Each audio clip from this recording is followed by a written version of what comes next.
446 میں آ کر شیعوں کی حکومت کو ختم کیا طغرل بیگ سلجوقی نے۔ سلجوق مسلمان ہوئے تھے محمود غزنوی کے دور میں، سلجوق ان کے بڑے کا نام تھا۔ تو ایک دفعہ محمود غزنوی نے سلجوق سے پوچھا اگر مجھے تیری مدد کی ضرورت ہو تو کتنے آدمی پیش کر سکتے ہو؟ تو اس نے ایک تیر دیا، کہا یہ ایک تیر ہے میرا،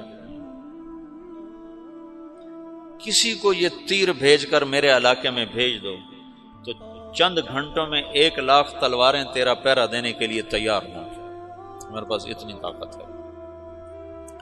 تو یہ سلجوق کی نسل میں تھا طغرل بیگ۔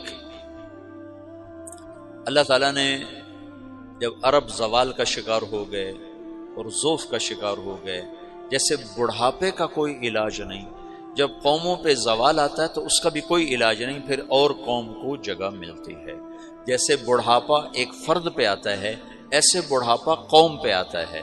قوم کا بڑھاپا جوانی میں نہیں لوٹ سکتا، جیسے فرد کا بڑھاپا جوانی کی طرف نہیں لوٹ سکتا، قوم کا بڑھاپا جوانی کی طرف نہیں لوٹ سکتا، کوئی علاج نہیں، نئی نسل کا آنا ہی علاج ہے۔ تو عرب دھل چکے تھے، 600 سال بہت ہوتے ہیں حکومت کو، اپنی صفات گم کر چکے تھے، اب نئے خون کی ضرورت تھی۔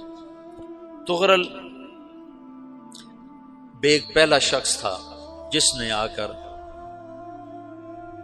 اہل السنت والجماعت کو استحکام بخشا، شیعوں کی حکومت کو ختم کیا، بغداد سے، شام سے، ان سارے علاقوں سے۔ صلاح الدین ایوبی نے اسماعیلی شیعہ کی حکومت کو ختم کیا، مصر۔ العاضد ان کا آخری خلیفہ تھا۔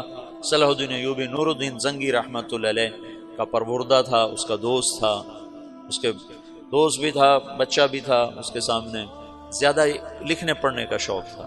پھر اللہ تعالیٰ نے اس سے کام لیا اور اس کو مصر کا گورنر بنا کے بھیجا، مصر کی مدد کے لیے بھیجا۔ تو وہاں اس نے صلاح الدین ایوبی نے وہاں ختم کیا، طغرل بیگ نے یہاں ختم کیا۔ تو پھر سلجوق جو تھے نا یہ اقتدار میں آئے، ادھر ختم ہو گئی سلطنت بنو عباس کی، مصر ایک چھوٹی سی ترکوں کی سلطنت۔ تو اللہ تعالیٰ پھر مرکزیت کے لیے ایک نظام چلایا،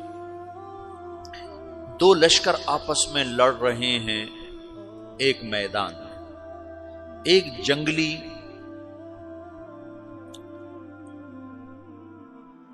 بدوؤں کا قافلہ، جنگل کے لوگ اپنے قبیلے کو لے کر، ایک جنگلی قبیلہ اپنے سردار کے ساتھ نقل مکانی کر رہا ہے ایک جگہ سے دوسری جگہ۔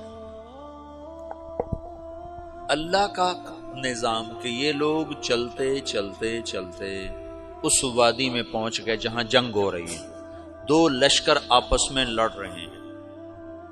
جب یہ وہاں پہنچتے ہیں تو ایک لشکر کے قدم اکھڑ رہے ہیں اور دوسرا غالب آ رہا ہے۔ ان کو نہیں پتا شکست کھانے والے کون ہیں اور فتح پانے والے کون ہیں، ان کو نہیں پتا۔ اس جنگلی قبیلے کے سردار کا نام بھی طغرل ہے، طغرل۔ تو یہ سردار کہتا ہے جو شکست کھا رہے ہیں ان کی مدد کرو، کچھ پتہ نہیں کون ہے، کہتا جو شکست کھا رہے ہیں ان کی مدد کرو۔ تو 400 وحشی جنگلیوں نے فاتح لشکر کے پیچھے حملہ کر دیا۔ وہ تو ایک کافی ہوتا تھا، 400 دوڑ جب تلواریں پڑیں تو چند لمحوں میں نقشہ بدل گیا، بھاگنے والے جم گئے اور جمنے والے بھاگ پڑے۔ جب جنگ ختم ہوئی تو شکست خوردہ لشکر کے بادشاہ نے ان کو بلایا، اسے پوچھتا ہے مجھے جانتے ہو میں کون ہوں؟ کہا نہیں۔ کہا تو تم نے میری مدد کیوں کی؟ کہا انسانی ہمدردی کی وجہ سے، تمہیں شکست ہو رہی تھی اس لیے تمہاری مدد کی۔ اور اس نے اپنا تعارف کرایا، میں ہوں سلیمان سلجوقی، ترکی کا بادشاہ۔ مسلمانوں کا لشکر تھا اور تاتاریوں سے شکست کھا رہا تھا، تاتاری فتح پا رہے تھے، مسلمان شکست کھا رہے تھے۔ تو وہ اللہ کی غیبی مدد بن کر آئے، تو وہ اس سے کہتا ہے میرے ساتھ رہنا پسند کرو گے؟ تم نے میرے اوپر احسان کیا ہے، میں اس کا بدلہ دینا چاہتا ہوں، میرے ساتھ رہنا پسند کرو گے؟ کہنے کا کر لوں گا۔ تو اس نے اس کو لے کر ترکی آیا، اور استنبول اس وقت روم کی حکومت میں تھا، اسے فتح کیا اس تغرل کے آگے چوتھے پانچویں پڑپوتے محمد فاتح نے۔ تو یہ استنبول ہے، یہ ترکی ہے، بیچ میں ایک چھوٹا سمندر ہے، یہاں ایک جاگیر ہے۔ تو سلطان سلیمان کہتا ہے یہ جاگیر تجھے وقف ہے، ادھر سے رومی مجھے تنگ کرتے ہیں حملے کر کر کے، تو میرا دفاع کرتے رہنا، یہ جاگیر تیری۔ اس جاگیر پہ اس نے اپنے قافلے کو آباد کر دیا، اپنے قبیلے کو، اور ایک چھوٹی سی حکومت بنا لی، جو ایک صوبہ سمجھو سلمان سلجوقی کا، وہ ایک چھوٹا سا صوبہ ہے۔ وہاں جب یہ رہ پڑا تو پھر یہ ایک شیخ کے بیت ہوتا ہے، وہاں شیخ طریقت ہے، ان کے یہ بیت ہونے جاتا ہے، وہ اس کو رات اپنے پاس ٹھہراتا ہے، تو ایک کمرے میں ان کو ان کا خادم ٹھہراتا ہے۔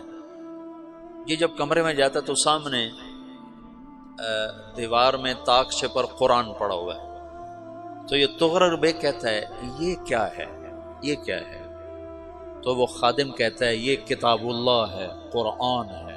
اچھا، وہ اس کو وہاں چھوڑ کے باہر چلا جاتا ہے۔ وہ دیہاتی آدمی، جنگل کا رہنے والا، پہلی دفعہ زندگی میں قرآن دیکھا، وہ کہتا ہے یہ قرآن ہے، اللہ کی کتاب ہے، میں اللہ کی کتاب کے سامنے سو جاؤں، کتنی بے ادبی ہے۔ تو اس نے ایسے قرآن اٹھایا اور سر پہ رکھ لیا اور کھڑا ہو گیا، ساری رات قرآن سر پہ رکھ کے کھڑا رہا۔ رات کے پچھلے پہر اس کو خواب آیا، کھڑے کھڑے اس نے دیکھا کہ اس کی پشت سے ایک چاند نکلا اور شیخ کی بیٹی کے سینے میں جا کے اتر گیا۔ پھر اس لڑکی کے سینے سے ایک درخت نکلا جو پھیلتے پھیلتے پھیلتے 3 بر اعظم پہ چھا گیا، افریقہ پر، یورپ پر، ایشیا پر۔ پھر اس کی آنکھ کھل گئی، وہ کھڑا ہوا ہے، تو اس نے صبح یہ خواب اپنے شیخ کو سنایا، تو انہوں نے اپنی بیٹی اس کے نکاح میں دے دی۔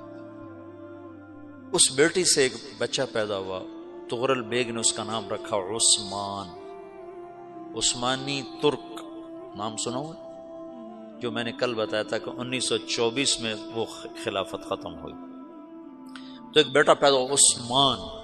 عثمان نے پھر ایک نئی اسلامی حکومت کی بنیاد رکھی جو 1924 تک چلتی رہی، کوئی 800 سال یہ حکومت چلی۔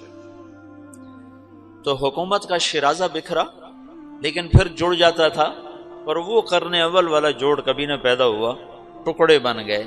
ان ٹکڑوں میں اللہ لوگ پیدا کرتا رہا جو دعوت دیتے رہے، دعوت زندہ رہی۔ جو تربیت کا نظام تصوف کے ساتھ تھا، اب وہ تبلیغ کے ساتھ۔